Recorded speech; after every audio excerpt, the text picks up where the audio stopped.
ജ്ഞാനദണ്ഡായുധ പാണിയായ മുരുകൻ. പാണി എന്നാൽ കയ്യ്, പാണി എന്നാൽ കർമ്മവും കൂടിയാണ്.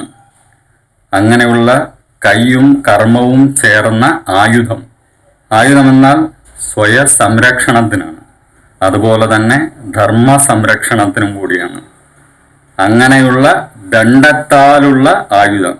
ദണ്ഡമെന്നാൽ ശിക്ഷ, ശിക്ഷ എന്നാൽ ആഴത്തിലുള്ള അറിവും വിദ്യയുമാണ്. അതുതന്നെയാണ് ജ്ഞാനം. അപ്പോൾ ആ ജ്ഞാനം ലഭിക്കുമ്പോൾ, ജ്ഞാനസ്ഥനാകുമ്പോൾ, ജ്ഞാനപ്പഴമാകുമ്പോൾ നമ്മളുടെ നട്ടെല്ല് ദണ്ഡമായി, ആയുധമായി നിവർന്നു നിൽക്കും. ധർമ്മ സംരക്ഷണത്തിനായി നമ്മൾ സത്യം മാത്രം പറയും.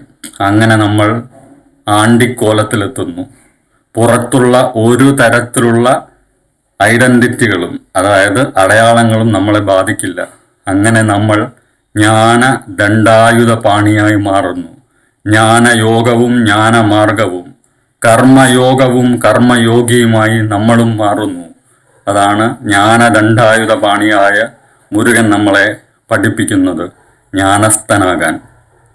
ജ്ഞാനദണ്ഡായുധ പാണിക്ക് ഹരഹരോ ഹരഹര, ശിവശക്തികുമാരനുക്ക് ഹരഹരോ ഹരഹര.